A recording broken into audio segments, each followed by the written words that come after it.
ನಮಸ್ಕಾರ ಶಿಕ್ಷಕರೇ ಮತ್ತು ಮುಖ್ಯೋಪಾಧ್ಯಾಯರೇ. UDISE plus 2026-27ರ teacher ಮಾಡ್ಯೂಲ್ನಲ್ಲಿ ಶಿಕ್ಷಕರ ಮಾಹಿತಿಯನ್ನು ಹೇಗೆ ಅಪ್ಡೇಟ್ ಮಾಡಬೇಕು ಎಂಬುದನ್ನು, ಹಾಗೇನೆ ಹೊಸ ಡ್ಯಾಶ್ಬೋರ್ಡ್ನಲ್ಲಿ ಯಾವ ಮೆನುಗಳಿವೆ, teacher profile, personal details, qualification details, appointment and service details, training details ಅನ್ನ ಯಾವ ರೀತಿ ಅಪ್ಡೇಟ್ ಮಾಡಬೇಕು ಎಂಬುದನ್ನ ಈ ಒಂದು ವಿಡಿಯೋದಲ್ಲಿ ತಿಳಿದುಕೊಳ್ಳೋಣ. ವಿಡಿಯೋವನ್ನು ಕೊನೆಯವರೆಗೂ ನೋಡಿ. ಎಲ್ಲ ವಿವರಗಳನ್ನು ಅಪ್ಡೇಟ್ ಮಾಡಿದ ನಂತರ ಏನು ಮಾಡಬೇಕು, ಡಾಟಾ ಸೇವ್ ಮತ್ತು ವೆರಿಫೈ ಮಾಡುವ ವಿಧಾನ, ಫೈನಲ್ ಸಬ್ಮಿಷನ್ ಮಾಡುವ ಮೊದಲು ಪರಿಶೀಲಿಸಬೇಕಾದ ವಿಷಯಗಳನ್ನು ಈ ಒಂದು ವಿಡಿಯೋದಲ್ಲಿ ನೋಡೋಣ. ಹಾಗಾದ್ರೆ ಬನ್ನಿ, ನಾವೀಗ ಅಥವಾ ಕ್ರೋಮ್ ಬ್ರೌಸರ್ನಲ್ಲಿ ಯುಡೈಸ್ ಪ್ಲಸ್ನ ಅಧಿಕೃತ ವೆಬ್ಸೈಟ್ udisplus.go.in ಅಂತ ಟೈಪ್ ಮಾಡಿ ಸರ್ಚ್ ಕೊಡೋಣ. ಇಲ್ಲಿ ಯುಡೈಸ್ ಪ್ಲಸ್ನ ಹೋಮ್ ಪೇಜ್ ತೆರೆದುಕೊಳ್ಳುತ್ತೆ. ಇಲ್ಲಿ ಲಾಗಿನ್ ಫಾರ್ ಆಲ್ ಮಾಡ್ಯೂಲ್ಸ್ ಅಂತ ಏನಿದೆ ಅದರ ಮೇಲೆ ಕ್ಲಿಕ್ ಮಾಡೋಣ. ನಂತರ ಇಲ್ಲಿ ಟೀಚರ್ ಮಾಡ್ಯೂಲ್ ಅಂತ ಇದೆ, ಅದರ ಮೇಲೆ ಲಾಗಿನ್ ಮೇಲೆ ಕ್ಲಿಕ್ ಮಾಡೋಣ. ಶಾಲೆಯ ಡೈಸ್ ಕೋಡ್ ಮತ್ತು ಪಾಸ್ವರ್ಡ್ ಅನ್ನ ಇಲ್ಲಿ ಎಂಟ್ರಿ ಮಾಡಿ ಲಾಗಿನ್ ಆಗೋಣ.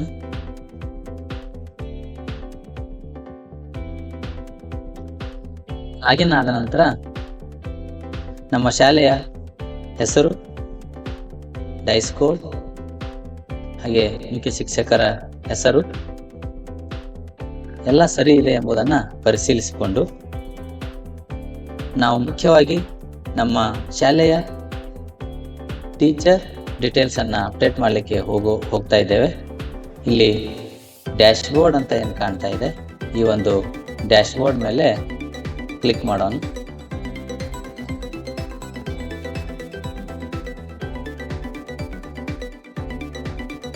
ಇಲ್ಲಿ ನಮಗೆ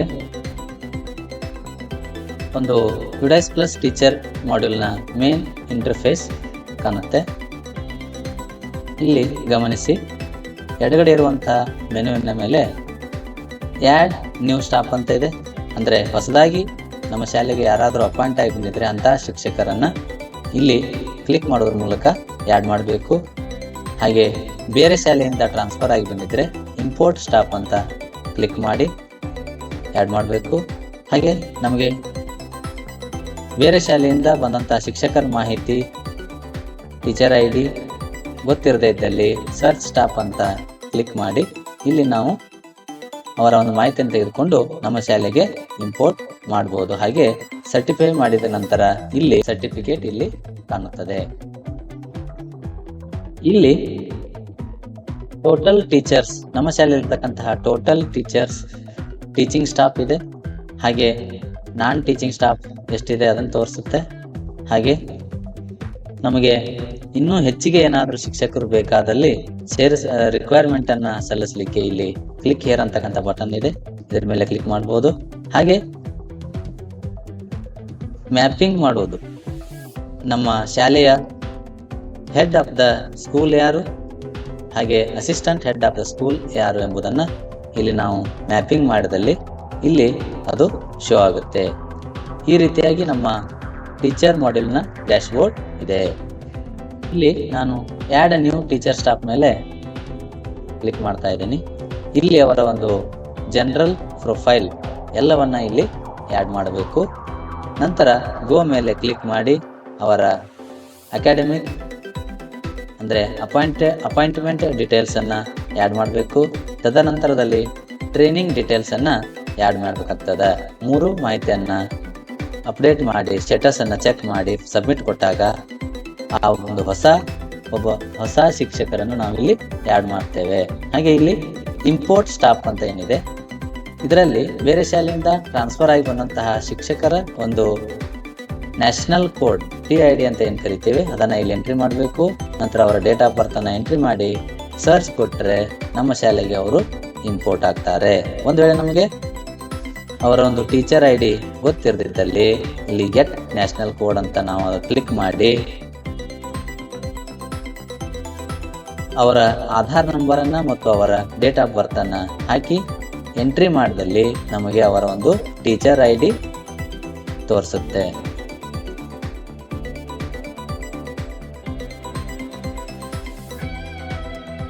ಒಂದು ವೇಳೆ ನಮಗೆ ಅವರೊಂದು ಆಧಾರ್ ಕಾರ್ಡು ಅಥವಾ ಯಾವುದೇ ದಿನಾಂಕದ ಮಾಹಿತಿ ಇಲ್ಲದೇ ಇದ್ರೂ ಸಹಿತ ಇಲ್ಲಿ ಸರ್ಚ್ ಸ್ಟಾಫ್ ಅಂತ ಏನಿದೆ ಇದರ ಮೇಲೆ ನಾವು ಕ್ಲಿಕ್ ಮಾಡಿ ಸ್ಟಾಫ್ ಗ್ಲೋಬಲ್ ಸರ್ಚ್ ಇದರ ಮೇಲೆ ನಾವು ಕ್ಲಿಕ್ ಮಾಡಿದರೆ ನಮಗೆ ಹಾಗೇನೆ ಸ್ಟಾಫ್ ನೇಮ್ ಅವರ ಹೆಸರನ್ನು ಇಲ್ಲಿ ನಾವು ಟೈಪ್ ಮಾಡಿ ಅವರ ಒಂದು ಡೇಟ್ ಆಫ್ ಬರ್ತ್ ಎಂಟ್ರಿ ಮಾಡಿ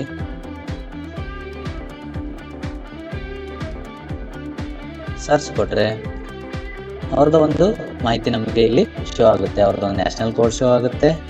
ಹಾಗೆ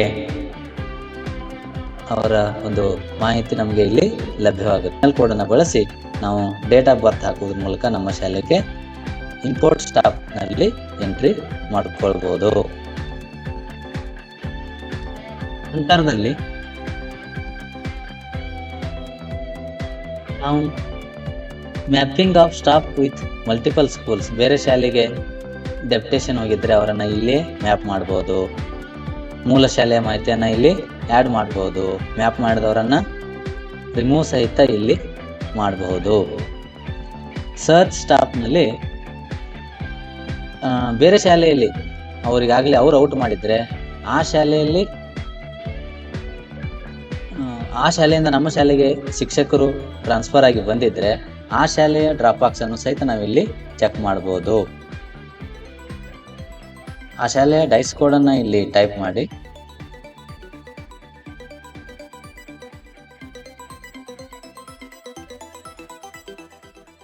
ಆ ಶಾಲೆಯ ಡೈಸ್ ಕೋಡನ್ನು ಸರ್ಚ್ ಮಾಡಿದಾಗ ಅಲ್ಲಿಂದ ನಮ್ಮ ಶಾಲೆಗೆ ಬರ್ತಕ್ಕಂಥ ಶಿಕ್ಷಕರು ಯಾರಾದರೂ ಇದ್ದಲ್ಲಿ ನಾವು ಇಲ್ಲಿಂದಲೇ ಇಂಪೋರ್ಟ್ ಮಾಡ್ಕೊಳ್ಬಹುದು.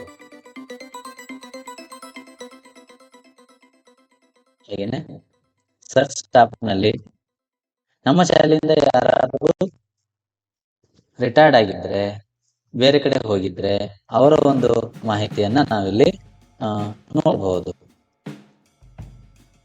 ಡ್ರಾಪ್ ಬಾಕ್ಸ್ ನಲ್ಲಿರುವಂತಹ ಶಿಕ್ಷಕರನ್ನ ಇಲ್ಲಿ ಚೆಕ್ ಮಾಡಬಹುದು. ಹಾಗೇನೆ ಬೇರೆ ಯಾರಾದರೂ ಸ್ಟಾಫ್ ನಮ್ಮ ಶಾಲೆಯಿಂದ ಟ್ರಾನ್ಸ್ಫರ್ ಆಗಿ ಹೋದವರು ಆ ಶಾಲೆಯಲ್ಲಿ ಇನ್ನು ಆಗಿದ್ದಾರೆ ಇಲ್ಲೋ ಅನ್ನೋದನ್ನ ಇಲ್ಲಿ ಟ್ರ್ಯಾಕ್ ಸ್ಟಾಫ್ ಅಂತ ಏನಿದೆ ಇದ್ರ ಮೇಲೆ ನಾವು ಕ್ಲಿಕ್ ಮಾಡಿ ಆ ಒಂದು ಮಾಹಿತಿಯನ್ನ ಅವರ ಒಂದು ಟೀಚರ್ ಐಡಿಯನ್ನ ಇಲ್ಲಿ ಹಾಕಿ ನಾವು ಸರ್ಚ್ ಮಾಡಿದ್ರೆ ನಮಗೆ ಸ್ಟಾಫ್ ಟ್ರ್ಯಾಕ್ ಮಾಡೋ ಮಾಹಿತಿ ಲಭ್ಯವಾಗುತ್ತೆ. ಎಸ್, ಈಗ ನಾವು ನಮ್ಮ ಶಾಲೆಯ ಪ್ರಸ್ತುತ ವರ್ಷದ ಟೀಚರ್ಸ್ ಡೀಟೇಲ್ಸನ್ನು ಯಾವ ರೀತಿ ಅಪ್ಡೇಟ್ ಮಾಡಬೇಕು ಎಂಬುದನ್ನು ತಿಳಿದುಕೊಳ್ಳೋಣ. ಮೊದಲಿಗೆ ನಾವು ಇಲ್ಲಿ ಟೋಟಲ್ ಟೀಚಿಂಗ್ ಸ್ಟಾಫ್ ಅಂತ ಏನಿದೆ ಇನ್ ಪೊಸಿಷನ್, ಇಲ್ಲಿ ಟೋಟಲ್ ಅಂತ ಇದ್ದು ನಮಗೆ ಅಲ್ಲೊಂದು ನಂಬರ್ ಕಾಣಿಸುತ್ತೆ. ನಮ್ಮ ಶಾಲೆಯಲ್ಲಿ ಇರುವಂತಹ ಶಿಕ್ಷಕರ ಸಂಖ್ಯೆ ಅದರ ಮೇಲೆ ನಾವು ಕ್ಲಿಕ್ ಮಾಡಬೇಕು. ಆಗ ನಮಗೆ ನಮ್ಮ ಶಾಲೆಯಲ್ಲಿ ಇರತಕ್ಕಂತಹ ಒಟ್ಟು ಶಿಕ್ಷಕರ ಸಂಖ್ಯೆ ಇಲ್ಲಿ ಲಭ್ಯವಾಗ್ತದೆ. ಈಗ ನೋಡಿ, ನಮ್ಮ ಶಾಲೆಯಲ್ಲಿ ಇಲ್ಲಿ ಒಟ್ಟು ಟೋಟಲ್ ಟೀಚಿಂಗ್ ಸ್ಟಾಫ್ 4 ಅಂತ ತೋರಿಸ್ತಾ ಇತ್ತು. 4 ಜನರದ್ದು ಮಾಹಿತಿ ಇಲ್ಲಿ ಲಭ್ಯವಿದೆ. ಇದರಲ್ಲಿ ಪ್ರಸ್ತುತ ವರ್ಷ ನಮ್ಮ ಶಾಲೆಯಲ್ಲಿ ಯಾರಾದರೂ ರಿಟೈರ್ಡ್ ಆಗಿ ಹೋಗಿದ್ದರೆ, ಬೇರೆ ಶಾಲೆಗೆ ಪ್ರಮೋಷನ್ ಅಥವಾ ಟ್ರಾನ್ಸ್ಫರ್ ಆಗಿ ಹೋಗಿದ್ದರೆ ಅವರ ಒಂದು ಮಾಹಿತಿಯನ್ನು ನಾವು ರಿಮೂವ್ ಮಾಡಬಹುದು. ಹಾಗೆ ಬೇರೆ ಶಾಲೆಯಿಂದ ನಮ್ಮ ಶಾಲೆಗೆ ಬಂದಿದ್ದರೆ ಅವರನ್ನು ಇಂಪೋರ್ಟ್ ಕೂಡ ಮಾಡಿಕೊಳ್ಳಬಹುದು. ಮೊದಲಿಗೆ ನಮ್ಮ ಶಾಲೆಯಿಂದ ರಿಟೈರ್ಡ್ ಆಗಿ ಹೋದಂತಹ ಶಿಕ್ಷಕರನ್ನು ನಾವಿಲ್ಲಿ ರಿಮೂವ್ ಮಾಡುವುದು ಹೇಗೆ ಎಂಬುದನ್ನು ನೋಡೋಣ. ಇಲ್ಲಿ ಮೊದಲು ಇರತಕ್ಕಂತಹ ಈ ಶಿಕ್ಷಕರು ಮೊನ್ನೆ ತಾನೇ ರಿಟೈರ್ಡ್ ಆಗಿದ್ದಾರೆ. ಅವರನ್ನು ನಾವೀಗ ಯಾವ ರೀತಿ ರಿಮೂವ್ ಮಾಡಬೇಕು ಅಂತ ಹೇಳಿದರೆ, ಇಲ್ಲಿ ಲೆಫ್ಟ್ ಸ್ಕೂಲ್ ಅಂತಕ್ಕಂತಹ ಆಪ್ಷನ್ ಇದೆ, ಅದರ ಮೇಲೆ ಕ್ಲಿಕ್ ಮಾಡಬೇಕು. ಎಸ್, ನಮಗೆ ಅವರ ಒಂದು ಮಾಹಿತಿ ಲಭ್ಯವಾಗ್ತದೆ. ಆ ಮಾಹಿತಿ ಒಂದು ಸಲ ಪರಿಶೀಲಿಸಿ ಇಲ್ಲಿ ಲೆಫ್ಟ್ ಸ್ಕೂಲ್ ಅಂತ ಇದೆ, ಆ ಲೆಫ್ಟ್ ಸ್ಕೂಲ್ ಮೇಲೆ ಕ್ಲಿಕ್ ಮಾಡಬೇಕು. ಯಾಕೆ ಅವರು ನಮ್ಮ ಶಾಲೆಯನ್ನು ಬಿಟ್ಟಿದ್ದಾರೆ ಅನ್ನೋದನ್ನು ಇಲ್ಲಿ ರೀಸನ್ ಚೂಸ್ ಮಾಡಬೇಕು. ಡ್ಯೂ ಟು ರಿಟೈರ್ಮೆಂಟ್ ಇಲ್ಲಿ ರಿಮಾರ್ಕ್ ಅನ್ನು ಟೈಪ್ ಮಾಡಿ ಲಾಸ್ಟ್ ಡೇಟ್ ಆಫ್ ಸರ್ವಿಸ್ ಅನ್ನು ಇಲ್ಲಿ ನಾವು ಟೈಪ್ ಮಾಡಬೇಕಾಗ್ತದೆ ಅಥವಾ ಚೂಸ್ ಮಾಡಬೇಕಾಗ್ತದೆ. Last date of service in school choose ಮಾಡಿ ಅಥವಾ ಟೈಪ್ ಮಾಡಿ ಲೆಫ್ಟ್ ಸ್ಕೂಲ್ ಮೇಲೆ ನಾವು ಕ್ಲಿಕ್ ಮಾಡಿದಾಗ ಅವರು stop successfully sent to drop box, ಅವರು ಡ್ರಾಪ್ ಬಾಕ್ಸ್ಗೆ ಹೋಗ್ತಾರೆ. ಹಾಗೆಯೇ ಇಲ್ಲಿ 4 ಜನ ಇತ್ತು, ಒಬ್ಬರದ್ದು ಮಾಹಿತಿ ರಿಮೂವ್ ಆಗಿದೆ. ಹೀಗೆ ನಾವು ಅವರನ್ನು ರಿಮೂವ್ ಮಾಡಬಹುದು. ಮತ್ತು ಯಾರಾದರೂ ಇದ್ದರೆ ಲೆಫ್ಟ್ ಸ್ಕೂಲ್ ಮತ್ತೊಮ್ಮೆ ಇಲ್ಲಿ ರೆಡ್ ಬಟನ್ ಅನ್ನು ಕ್ಲಿಕ್ ಮಾಡಿ ರೀಸನ್ ಅನ್ನು ಚೂಸ್ ಮಾಡಿ ರಿಟೈರ್ಡ್ ಅಂತ ಟೈಪ್ ಮಾಡಿ ಅವರ ಲಾಸ್ಟ್ ಸರ್ವಿಸ್ ಡೇಟ್ ಅನ್ನು ಇಲ್ಲಿ ಚೂಸ್ ಮಾಡಿ ಅಥವಾ ಟೈಪ್ ಮಾಡಿ left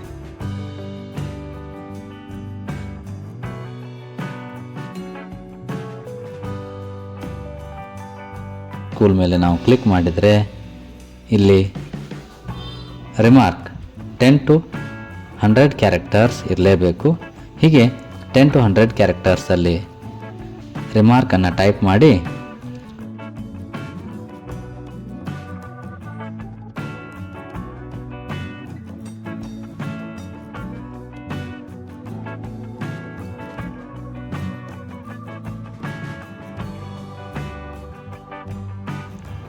last date of service in school type ಮಾಡಿ ಲೆಫ್ಟ್ ಸ್ಕೂಲ್ ಮೇಲೆ ನಾವು ಕ್ಲಿಕ್ ಮಾಡಿದರೆ ಅವರು ನಮ್ಮ ಶಾಲೆಯ ಡ್ಯಾಶ್ಬೋರ್ಡಿಂದ ರಿಮೂವ್ ಆಗ್ತಾರೆ.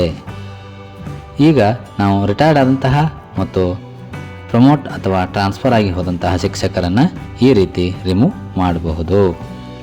ಹಾಗೆಯೇ ಉಳಿದ ಶಿಕ್ಷಕರ ಮಾಹಿತಿಯನ್ನು ಯಾವ ರೀತಿ ನಾವು ಅಪ್ಡೇಟ್ ಮಾಡೋದು ಎಂಬುದನ್ನು ನಂತರದಲ್ಲಿ ನೋಡೋಣ. ಮೊದಲಿಗೆ ಇಲ್ಲಿ ಇರತಕ್ಕಂತಹ ಶಿಕ್ಷಕರ ಒಂದು ಮಾಹಿತಿಯನ್ನು ಇಲ್ಲಿ 3 ಹಂತಗಳಲ್ಲಿ ಅಪ್ಡೇಟ್ ಮಾಡಬೇಕಾಗ್ತದೆ. GP, AT, TD ಅಂತಕ್ಕಂತಹ ಮಾಹಿತಿ ಇದೆ. GP ಅಂದರೆ ಜನರಲ್ ಪ್ರೊಫೈಲ್, AT ಅಂದರೆ appointment and teaching details, TD ಅಂದರೆ ಟ್ರೈನಿಂಗ್ ಡೀಟೇಲ್ಸ್ ಅನ್ನು ನಾವಿಲ್ಲಿ ಅಪ್ಡೇಟ್ ಮಾಡಬೇಕಾಗ್ತದೆ. ಮೊದಲಿಗೆ ಇಲ್ಲಿ ನಾವು GP ಮೇಲೆ ಕ್ಲಿಕ್ ಮಾಡಿಕೊಳ್ಳೋಣ. ಶಾಲೆಯಲ್ಲಿ ಇರತಕ್ಕಂತಹ ಶಿಕ್ಷಕರ ಮಾಹಿತಿ ಆಲ್ರೆಡಿ ಫ್ರೀ ಫಿಲ್ಡ್ ಇರುತ್ತೆ. ಅದು ಸರಿ ಇದೆಯಾ ಇಲ್ವಾ ಅನ್ನೋದನ್ನು ನಾವೀಗ ಒಂದ್ಸಲ ಪರಿಶೀಲಿಸಿಕೊಳ್ಬೇಕು. Name, gender, date of birth, state code, ಹಾಗೆ social category, highest academic qualification, subject of teaching ಇವೆಲ್ಲ ಮಾಹಿತಿ ಇರುತ್ತೆ. ಇಲ್ಲಿ ಲಾಸ್ಟಲ್ಲಿ ಒಂದು ಆಧಾರ್ ಮಾಹಿತಿ ಇರುತ್ತೆ. ಇಲ್ಲಿ ನಮ್ಮ ಆಧಾರ್ ನಂಬರ್ ಏನಾದರೂ ಮಿಸ್ಟೇಕ್ ಆಗಿದ್ದರೆ ಅದನ್ನು ಸರಿಪಡಿಸಲಿಕ್ಕೆ ಆಧಾರ್ ನೇಮ್ ಸರಿಪಡಿಸಲಿಕ್ಕೆ ಇಲ್ಲಿ ಚೆಕ್ ಬಾಕ್ಸ್ನಲ್ಲಿ ಚೆಕ್ ಮಾಡಬೇಕು. ಅನಂತರ ಚೆಕ್ ಬಾಕ್ಸ್ ಮಾರ್ಕ್ ಮಾಡಿ ಆಧಾರ್ ನಂಬರ್ ಎಂಟ್ರಿ ಮಾಡಿ ಆಧಾರದಲ್ಲಿರುವಂತೆ ನಮ್ಮ ಮಾಹಿತಿಯನ್ನು ಹೆಸರನ್ನು ಇಲ್ಲಿ ಟೈಪ್ ಮಾಡಿ ಅಪ್ಡೇಟ್ ಕೊಡಬೇಕು. ಒಂದು ವೇಳೆ ಎಲ್ಲ ಮಾಹಿತಿ ಸರಿ ಇದ್ದರೆ ನೇರವಾಗಿ ನಾವು ಇಲ್ಲಿ ಅಪ್ಡೇಟ್ ಅಂತಕ್ಕಂತಹ ಬಟನ್ ಮೇಲೆ ಕ್ಲಿಕ್ ಮಾಡಿ ಮುಂದೆ ಹೋಗೋದು. ನಾನೀಗ ಎಲ್ಲ ಸರಿ ಇರೋದರಿಂದ ಮುಂದೆ ಹೋಗ್ತಾ ಇದ್ದೀನಿ. ಮುಖ್ಯವಾಗಿ ಜನರಲ್ ಪ್ರೊಫೈಲ್ನಲ್ಲಿ ನಮ್ಮ ಡೇಟ್ ಆಫ್ ಬರ್ತ್ ಮತ್ತು ನೇಮ್, ಆಧಾರ್ ನೇಮ್ ಸರಿ ಇದೆಯಾ ಅನ್ನೋದನ್ನು ಸರಿಪಡಿಸ್ಕೊಳ್ಬೇಕು. ಎಲ್ಲ ಸರಿ ಇದೆ ಅಂದಮೇಲೆ GP ಅನಂತರ ನೆಕ್ಸ್ಟ್ ಮೇಲೆ ಕ್ಲಿಕ್ ಮಾಡಿ ಅಪಾಯಿಂಟ್ಮೆಂಟ್ ಡೀಟೇಲ್ಸನ್ನು ಅಪಾಯಿಂಟ್ಮೆಂಟ್ ಮತ್ತು ಸರ್ವಿಸ್ ಡೀಟೇಲ್ಸ್ ಏನು ಬರುತ್ತೆ ಅದನ್ನು ಇಲ್ಲಿ ನಾವು ಪರಿಶೀಲಿಸ್ಕೊಳ್ಬೇಕು. ಅಂದರೆ ಇಲ್ಲಿ date of joining into service, nature of appointment, date of joining in present school, ಹಾಗೆ teacher type, date of joining present teacher type. ಒಂದು ವೇಳೆ ಪ್ರಮೋಷನ್ ಆಗಿ ಬಂದಿದ್ದರೆ ಅಲ್ಲಿ ಟೀಚರ್ ಇದ್ದದ್ದನ್ನು ಹೆಡ್ ಟೀಚರ್ ಅಂತ ಮಾಡಿಕೊಂಡಿರಬೇಕು. ಹೆಡ್ ಮಾಸ್ಟರ್ ಅಥವಾ ಆ್ಯಕ್ಟಿಂಗ್ ಹೆಡ್ ಮಾಸ್ಟರ್ ಆಗಿದ್ದರೆ ಹೆಡ್ ಟೀಚರ್ ಅಂತ ಟೈಪ್ ಮಾಡಿ ಯಾವಾಗ ಅವರು ಹೆಡ್ ಟೀಚರ್ ಅಂತ ಆಯಿತು ಅಂತ ಹೇಳಿ ಅದನ್ನು ಇಲ್ಲಿ ಡೇಟನ್ನು ಮೆನ್ಷನ್ ಮಾಡಬೇಕಾಗ್ತದೆ. ಹಾಗೆ ಕ್ಲಾಸಸ್ ಸ್ಟಾರ್ಟ್, ಯಾವ್ಯಾವ ಕ್ಲಾಸ್ಗೆ ಇಲ್ಲಿ ಟೀಚಿಂಗ್ ಮಾಡ್ತೇವೆ, ಯಾವ್ಯಾವ ಸಬ್ಜೆಕ್ಟನ್ನು ಟೀಚ್ ಮಾಡ್ತೇವೆ ಅಂತಕ್ಕಂತಹ ಮಾಹಿತಿಯನ್ನು ಚೂಸ್ ಮಾಡಿ ಎಂಟ್ರಿ ಮಾಡಬೇಕು. ಡೆಪ್ಯುಟೇಷನ್ ಇದ್ದಾರಾ ಅಥವಾ ಇಲ್ವಾ ಅನ್ನೋದನ್ನು ಕೇಳ್ತಾರೆ. ಎಸ್ ಅಥವಾ ನೋ ಅಂತ ಟೈಪ್ ಮಾಡಿ, ಡೆಪ್ಯುಟೇಷನ್ ಇದ್ದರೆ ಎಸ್, ಇಲ್ಲಿದ್ರೆ ನೋ ಅಂತ ಟೈಪ್ ಮಾಡಬೇಕು.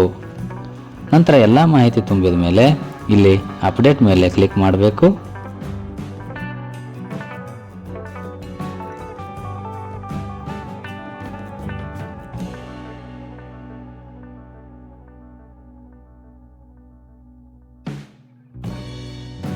ನಮಗಿಲ್ಲಿ ಯಾವುದಾದ್ರೂ ಮಾಹಿತಿಯನ್ನು ನಾವು ಬಿಟ್ಟು ಹೋಗಿದ್ರೆ ನಮಗೆ ಇಲ್ಲಿ ರೆಡ್ಡಲ್ಲಿ ತೋರಿಸುತ್ತೆ. ನಾವು ಆ ಮಾಹಿತಿಯನ್ನು ಸರಿಪಡಿಸಿಕೊಂಡು ಆಮೇಲೆ ಅಪ್ಡೇಟ್ ಮಾಡಿಕೊಳ್ಬೇಕು. ನಾವಿಲ್ಲಿ ಯಾವುದಾದ್ರೂ ಮಾಹಿತಿಯನ್ನು ಬಿಟ್ಟು ಹೋಗಿದ್ರೆ ಅದು ರೆಡ್ಡಲ್ಲಿ ಶೋ ಆಗುತ್ತೆ. ಆವಾಗ ನಾವು ಅದನ್ನು ಸರಿಪಡಿಸಿಕೊಂಡು ಮುಂದೆ ಹೋಗಬೇಕು. ನಾನೀಗ ಇಲ್ಲಿ ಹೆಡ್ ಟೀಚರ್ ಅಂತ ಚೂಸ್ ಮಾಡಿ ಅವರ ಡೇಟನ್ನು ಬದಲಿಸಿದ್ದಕ್ಕೆ ಅದು ರೆಡ್ ಇಲ್ಲಿ ತೋರಿಸ್ತಾ ಇತ್ತು.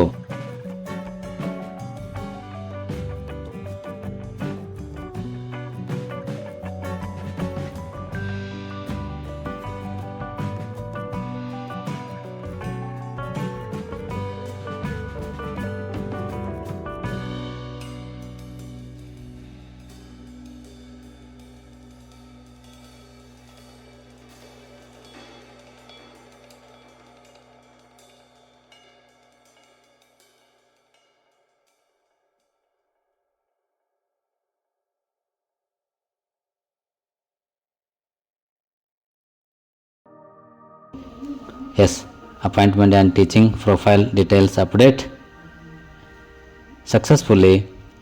ಈಗ ನಾವು ಮುಂದಿನ ಹಂತಕ್ಕೆ ಅಂದರೆ ಟ್ರೈನಿಂಗ್ ಡೀಟೇಲ್ಸ್ ಅಪ್ಡೇಟನ್ನು ಕೊಟ್ಟಾದ ಮೇಲೆ ಅವ್ರದ್ದು ಟ್ರೈನಿಂಗ್ ಡೀಟೇಲ್ಸ್ ಬರುತ್ತೆ. ನಮಗೆ ಯಾವ ಟ್ರೈನಿಂಗ್ಗಳು ಬೇಕು ಅನ್ನೋದನ್ನು ಇಲ್ಲಿ ಎಂಟ್ರಿ ಮಾಡಬೇಕಾಗ್ತದೆ.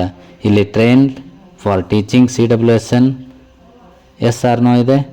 CWSN ಟ್ರೈನಿಂಗ್ ಆಗಿದ್ದರೆ ಟ್ರೈನಿಂಗ್, ಯಾವುದಾದ್ರೂ ಟ್ರೈನಿಂಗ್ಗಳನ್ನು ಪಡ್ಕೊಂಡಿದ್ರೆ ಇಲ್ಲಿ ಎಸ್ ಅಥವಾ ಪಡೆದಿರದೇ ಇದ್ದರೆ ನೋ ಅಂತ ಹಾಕಿ ನಾವು ಮುಂದೆ ಹೋಗಬೇಕು. ಸೈಬರ್ ಸೇಫ್ಟಿ ಅಂತಕ್ಕಂತಹ ಟ್ರೈನಿಂಗ್ ಆಗಿದೆಯಾ ಅಥವಾ ಇಲ್ವಾ ಅಂತ ಕೇಳಿದ್ದಾರೆ. ನಾನೀಗ ನೋ ಅಂತೀನಿ. ಸೈಕೋಸೋಷಿಯಲ್ ಆಸ್ಪೆಕ್ಟ್ಸ್ ಅದನ್ನು ನೋ ಅಂತೇನೆ. ಹಾಗೆ ಉಳಿದೆಲ್ಲವೂ ಈಗಾಗಲೇ ಫ್ರೀ ಫೀಲ್ಡ್ ಇದ್ದಾವೆ. CTET ಅಥವಾ ಸ್ಟೇಟ್ TET ಪಾಸ್ ಆಗಿದೆ ಅಂತ ಕೇಳ್ತಾರೆ. ನಾನು ನೋ ಅಂತೀನಿ. ಎಸ್ ಅಂತ ಹೇಳಿದರೆ ಇಲ್ಲಿ ಎಸ್ ಕ್ಲಿಕ್ ಮಾಡಿದರೆ ಯಾವ ವರ್ಷ ಅಂತ ಇಸ್ವಿ ಕ್ಲಿಕ್ ಮಾಡಬೇಕು. ನಂತರ ಅಪ್ಡೇಟ್ ಮೇಲೆ ಕ್ಲಿಕ್ ಮಾಡಿದರೆ ಎಸ್, ಇಲ್ಲಿ ನೋಡಿ ಎಲ್ಲವೂ ಗ್ರೀನ್ ಆಗಿದ್ದಾವೆ. ಹೀಗೆ ಎಲ್ಲವೂ ಗ್ರೀನ್ ಆಯಿತು ಅಂತ ಹೇಳಿದರೆ ಅದು ನಮ್ಮದು ಒಬ್ಬ ಶಿಕ್ಷಕರ ಮಾಹಿತಿ ಪೂರ್ಣವಾಗಿ ಆಗಿದೆ ಅಂತ ಅರ್ಥ. ಇಲ್ಲಿ ಪ್ರಿವ್ಯೂ ಡೀಟೇಲ್ಸ್ ಅಂತ ಇದೆ.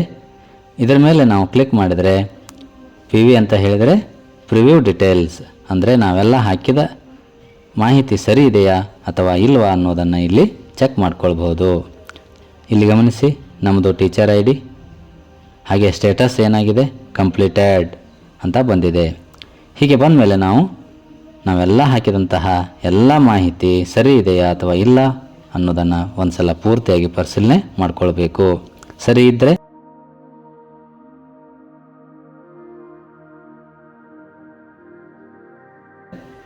ಇಲ್ಲಿ ಮೇಲೆ ತೋರಿಸಿರುವಂತಹ ಬ್ಯಾಕ್ ಬಟನ್ ಮೇಲೆ ಕ್ಲಿಕ್ ಮಾಡಿ ಸ್ಟಾಪ್ ಲಿಸ್ಟ್ಗೆ ಹೋಗಬೇಕು. ಈ ರೀತಿಯಾಗಿ ಉಳಿದಂತಹ ಎಲ್ಲ ಶಿಕ್ಷಕರ ಒಂದು ಮಾಹಿತಿಯನ್ನು general profile, academic, appointment and service details ಹಾಗೆ ಟ್ರೈನಿಂಗ್ ಡೀಟೇಲ್ಸನ್ನು ನಾವು ಎಲ್ಲ ಶಿಕ್ಷಕರದ್ದು ಹಾಕಿ ಅಷ್ಟು ಇಲ್ಲಿ ಗ್ರೀನ್ ಬರೋ ಹಾಗೆ ಮಾಡಿ ಕಂಪ್ಲೀಟೆಡ್ ಅಂತ ಸ್ಟೇಟಸ್ ಬಂದ ಮೇಲೆ ನಾವು ಇಲ್ಲಿ ಮತ್ತೊಂದು ಸಲ ವ್ಯೂ ಮಾಡಬಹುದು. ವ್ಯೂ ಅಂತಕ್ಕಂಥ ಬಟನ್ ಇದೆ. ಆ ವ್ಯೂ ಮೇಲೆ ಕ್ಲಿಕ್ ಮಾಡಿದಾಗ ನಾವು ಹಾಕಿದಂತಹ ಮಾಹಿತಿ ಎಲ್ಲ ಸರಿ ಇದೆ ಇಲ್ಲ ಅನ್ನೋದನ್ನು ಇಲ್ಲಿ ಚೆಕ್ ಮಾಡ್ಕೊಳ್ಬೋದು. ಹೀಗೆ ನಾವು ಎಲ್ಲ ಶಿಕ್ಷಕರ ಒಂದು ಮಾಹಿತಿಯನ್ನು 3 ಹಂತದ GP, AD ಹಾಗೆ TD ಅನ್ನು ಪರಿಶೀಲಿಸಬಹುದು, ಅಪ್ಡೇಟ್ ಮಾಡಬಹುದು.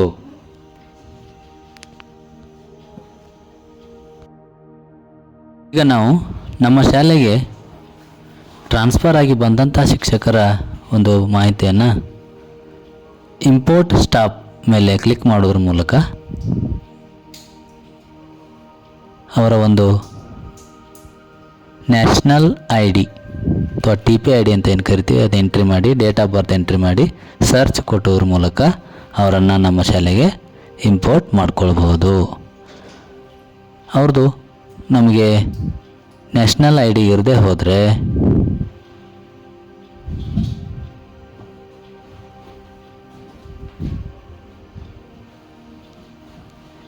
ಸ್ಟಾಫ್ ಸರ್ಚ್ನಲ್ಲಿ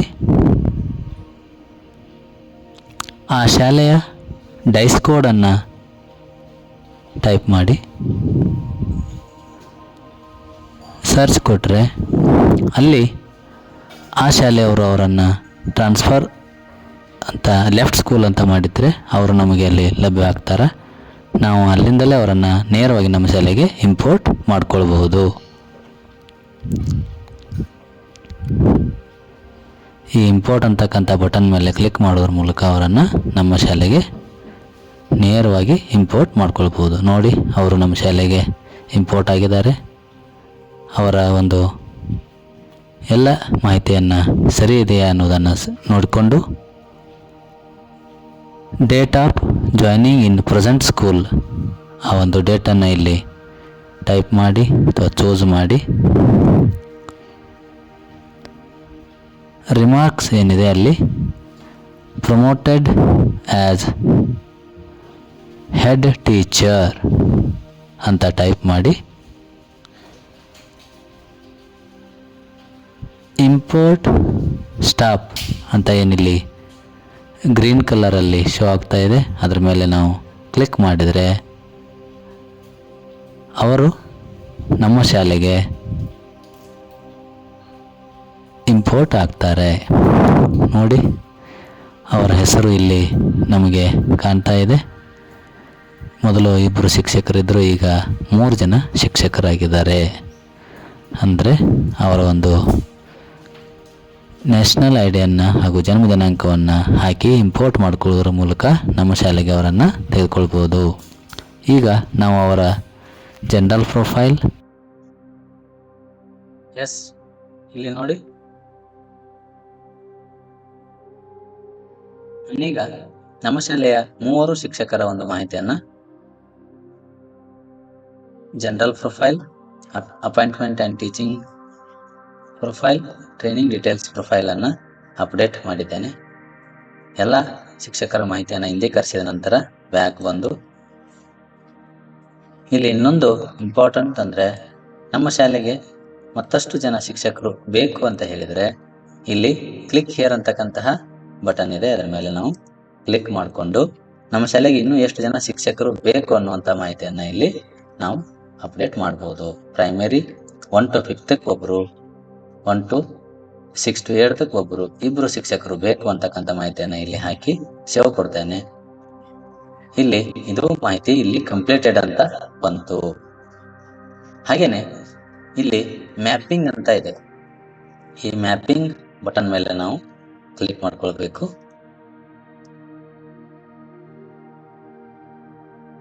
ಈ ಶಾಲೆಯ ಶಿಕ್ಷಕರನ್ನ head teacher, head of the school ಅಂತಕ್ಕಂಥ ಒಬ್ಬರನ್ನ ನಾವು ಚೂಸ್ ಮಾಡ್ಬೇಕಾಗ್ತದೆ. ಹಾಗೆ ನಮ್ಮ ಶಾಲೆಗೆ ಪ್ರಮೋಷನ್ ಆಗಿ ಬಂದಂತಹ ಶಿಕ್ಷಕರನ್ನ ಇಲ್ಲಿ ವಿತಿನ್ ದ ಸ್ಕೂಲ್ ಇರುವಂತಹವರಲ್ಲೇ ಒಬ್ಬರನ್ನ ಮಾಡಬೇಕು ಅಥವಾ ಬೇರೆ ಸ್ಕೂಲಿಂದ ಮಾಡಬೇಕು, ಮ್ಯಾಪಿಂಗ್ ಅಥವಾ ಬ್ಲಾಕ್ ಲೆವೆಲ್ ಇಂದ ಯಾರಾದ್ರೂ ಮಾಡಬೇಕು ಅಂತ ಕೇಳುತ್ತೆ. ರೀಜನ್ ವಿತಿನ್ ಸ್ಕೂಲ್ ಅಂತ ಕೊಡ್ತೇನೆ.